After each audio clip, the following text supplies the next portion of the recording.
Paano nga ba nakakagawa ng mga estruktura sa ilalim ng tubig? Sa isang ilog na malalim, madilim at umaagos ng mabilis.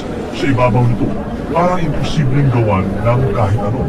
Pero bigla na lang, pagbalik mo makalipas ang ilang buwan, may nakatayo ng tulay, matibay na poste, o flood control structure. Paano nangyari yun?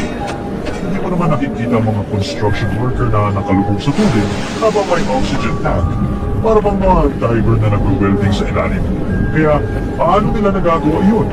Ano ang tunay na sikreto kung bakit kaya nilang magtayo ng napakabigat at napakatibay na estruktura sa ilalim ng tubig nang hindi ito tinatangay ng agos? Kaya, let's dive in para masagutan kung ano nga ba ang ibuong nangyayari sa isang construction underwater. Maraming mga estruktura ang tinatayo sa ilalim ng tubig para sa transportasyon o pagdugtong ng mga isla at lupain. Mahalaga ang mga ito, lalo na kung kailangang tawidin ang ilog o dagat nang hindi na kailangang sumakay sa barko.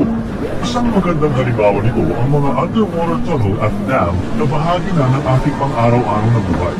Isa sa pinakamalalaking underwater construction sa buong mundo ay ang Three Gorges Dam sa China. Ginagamit ito bilang flood control system. Pinagkukunan ng kuryente at pinapadali ang paglalayag sa ilog Yangtze na dating mahirap tawidin. Noong 1841, tinayo naman ang unang underwater tunnel sa ilalim ng ilog Thames sa London. Pinangunahan ito ni Mark Isambard Tunnel gamit ang tunneling shield. Isang makabago at ligtas na teknik noon na nagbigay daan para makalusot at makapag-construct sa ilalim ng tubig. Mula noon, naging posible ang pagkakakonekta ng mga lungsod at isla sa pamamagitan ng mga tunnels at tulay sa ilalim ng mga ilog at dagat. Pero paano nga ba nila ginagawa ang mga estruktura sa ilalim ng tubig?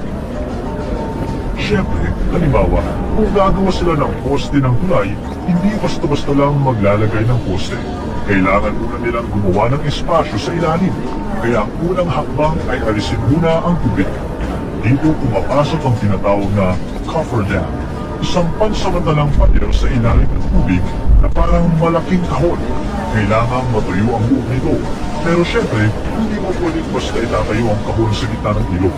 Kaya gumagamit ang mga engineers ng isang genius na paraan. Makikita mo muna ang guide piles, ang malalaking poste na binabaon sa lupa gamit ang makina na parang bigateng martilyo o ang pile driving hammer.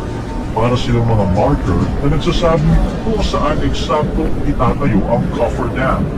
Habang bumabagsak ang martilyo, nararamdaman mong nagba-vibrate ang lupa. Katapos mo,